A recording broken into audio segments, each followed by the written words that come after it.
Assalamualaikum warahmatullahi wabarakatuh. Sampurasun, wilujeng enjing sadayana, wilujeng patepang deui sareng ibu dina pangajaran bahasa Sunda. Materi anu bade dipeda dinten ayeuna nyaeta materi dongeng. Mikawano dongeng. Dongeng nyaeta karya sastra atawa carita rekaan dina wangun lancaran atawa anu sok disebut prosa.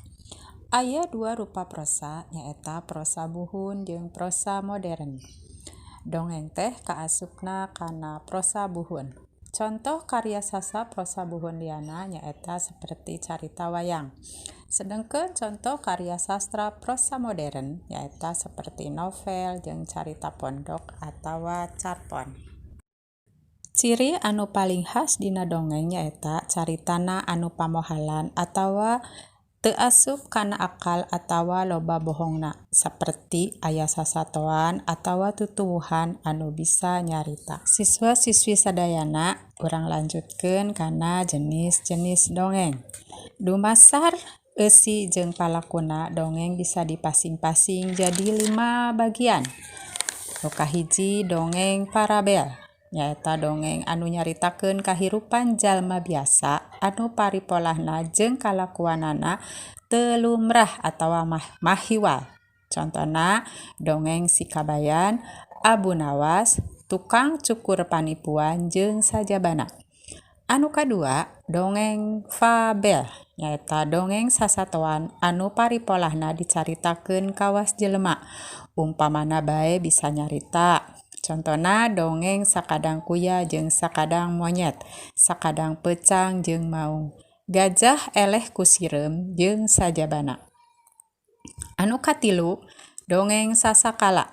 Nyaeta dongeng anu nyaritakeun asal muasalna kajadian tempat, barang, sasatoan atawa tutuwuhan. Contona Sasakala Situ Bagendit, Sasakala Gunung Tangkuban Parahu, Sasakala Pare jeung sajabana.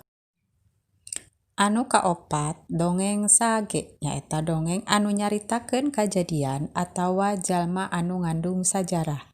Contona dongeng Prabu Siliwangi, dongeng Kian Santang jeung sajabana.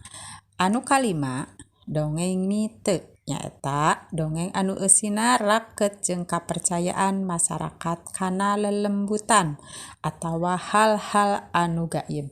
Contona dongeng Nyi Roro Kidul, Siluman Ajag jeung sajabana. Tah eta anu kaasup kana papasingan dongeng. Salajengna nyaeta unsur-unsur dongeng. Dongeng oge mibanda sababaraha unsur.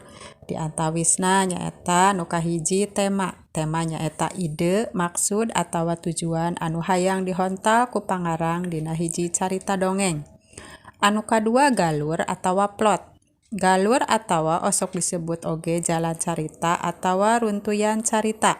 Kajadian anu sambung sinambung pikeun ngawangun jadi hiji leunjeuran carita.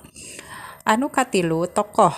Tokoh carita atawa palaku nyaeta jalma atawa pihak anu ngalalakon dina hiji carita. Anu kaopat latar. Latar atawa setting nyaeta waktu jeung tempat kajadian dina hiji carita dongeng. Anu kalima nyaeta amanat. Amanat nyaeta pesan pangarang anu hayang ditepikeun ka pamaca. Umumna amanat dina dongeng mah tara nembrak, tapi karasa sanggeus rengse maca atawa ngadengekeun hiji carita anu sagemblengna. Siswa-siswi sadayana hidep parantos nyimak materi video tadi. Ayeuna jawab patalekan-patalekan di handap ieu. Siswa-siswi sadayana dugi ka dieu heula pedaran materi dongeng. Insyaallah minggu payun urang patepang deui dina pangajaran anu sami nyaeta pangajaran bahasa Sunda. Hatur nuhun. Wassalamualaikum warahmatullahi wabarakatuh.